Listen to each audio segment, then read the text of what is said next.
Você sabia que no divórcio a divisão dos bens nem sempre é meio a meio? Hoje eu vou te explicar exatamente quem é que fica com o que no divórcio em cada tipo de regime de comunhão de bens no casamento. Então fica comigo aqui até o final desse vídeo, pois você vai saber exatamente de uma vez por todas o que diz cada regime de comunhão de bens sobre a partilha deles na hora do seu divórcio. Você sabia que a divisão de bens é um dos pontos mais polêmicos e delicados do divórcio? Vale destacar que muita gente que acha que tudo é meio a meio, mas na verdade, essa divisão vai depender muito do regime de bens escolhidos no seu casamento. É verdade que esse tema gera muita ansiedade, brigas e até processos longos, justamente pela falta de informação. Então, você deve agora estar se perguntando o seguinte: afinal de contas, como é que a lei brasileira trata essa divisão de bens? A gente vai ver agora o que diz cada regime de comunhão de bens para que você possa entender isso da melhor forma possível. O regime de comunhão parcial de bens ele é o mais comum no Brasil. Ele é o regime padrão, por assim dizer. Ele é aplicado de forma automática quando os noivos não escolhem outro regime de comunhão de bens. Nesse regime, os bens adquiridos durante o casamento vão ser divididos igualmente para os cônjuges. Podemos falar alguns exemplos práticos disso. Uma casa comprada junto, um carro financiado, o dinheiro investido na poupança. É bom deixar claro que os bens adquiridos antes do casamento ou aqueles recebidos por herança ou doação, eles vão continuar pertencendo a apenas o cônjuge que recebeu, e aí não comunica com o outro. Mas e se o casal escolheu outro regime de bens lá no cartório? Como é que fica isso? Vamos falar agora do regime de comunhão universal de bens. Todos os bens nesse regime de comunhão universal, independentemente de quando foram adquiridos, vão entrar na divisão. Isso vai incluir herança, as doações e até mesmo patrimônios anteriores que cada cônjuge possuía. Acontece que esse regime ele era mais comum no passado, mas hoje em dia ele é menos utilizado. Vamos fazer uma seguinte reflexão. Imagina casar e de repente tudo que você construiu antes passa a ser do casal.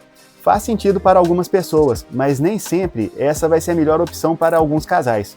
Agora, o oposto desse regime também vai existir, e a gente já vai falar dele. É o regime da separação total de bens. Nesse regime, cada cônjuge mantém o que adquiriu antes e durante o casamento. Não vai ter uma comunhão automática desses bens, ou seja, desse patrimônio. Vale falar que esse regime ele pode ser obrigatório em alguns casos, como quando um dos cônjuges tem mais de 70 anos de idade. Isso é a lei que vai dizer. Podemos citar o exemplo que durante o casamento o marido comprou um imóvel no nome dele e a esposa adquiriu um carro no nome dela. Nesse caso, cada um leva o que está no seu próprio patrimônio. Mas ainda existe um meio termo interessante nessa situação e eu já vou te falar qual é. É o outro regime chamado participação final nos aquestos. Isso mesmo, aquestos. Esse regime ele é menos conhecido, mas também é previsto no Código Civil Brasileiro. Durante o casamento, cada cônjuge vai administrar os seus próprios bens.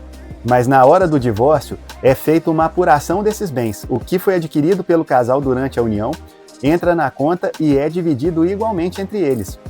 Vai funcionar como uma mistura da separação durante o casamento e a comunhão no final do casamento. E é claro, além desse regime de bens, existem algumas exceções que podem mudar todo o jogo no cenário do divórcio. Vamos falar agora de exceções e situações especiais. Os bens comprados com dinheiro exclusivamente de um dos cônjuges, eles podem gerar diversas discussões sobre a comunicação ou não. Dívidas também vão entrar nessa equação. Em alguns casos, elas podem ser divididas, especialmente quando essas dívidas elas beneficiarem o casal. Agora, os bens de uso pessoal, como as roupas, os instrumentos de trabalho e até mesmo indenizações trabalhistas que cada um receber, geralmente não vão entrar na partilha. Recapitulando tudo o que a gente viu então. Na comunhão parcial, divide só o que foi adquirido durante o casamento. Já na comunhão universal, vai dividir tudo, o que tinha antes do casamento e o que adquiriu durante o casamento. Já a separação total, cada um fica com o que é seu. E a participação no final nos aquestos vai ser apurado no final do divórcio. Vale destacar que cada regime, cada caso, pode ter as suas particularidades, que precisam de uma análise jurídica especializada. Por isso é tão importante que você consulte um advogado de sua confiança que seja especialista em direito de família. Então, pessoal, a divisão dos bens vai depender diretamente do regime que você escolheu quando casou e de situações específicas de cada casal. Por isso que varia tanto de um para o outro. Se você ainda ficou com alguma dúvida, deixa aqui nos comentários que eu tento responder na medida do possível.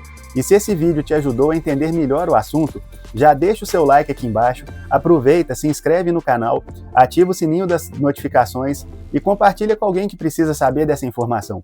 Isso ajuda muito o canal a crescer e me motiva ainda mais a trazer mais conteúdos como esse, para te manter sempre informado. Vale falar que esse canal está no início, então é muito importante esse apoio que vocês me dão, porque realmente eu tenho que parar outros afazeres e continuar fazendo esses vídeos para você. Mas eu gosto muito, eu acho sempre válido levar informação jurídica de qualidade, porque isso ajuda muitas pessoas. Me ajuda aí, pessoal.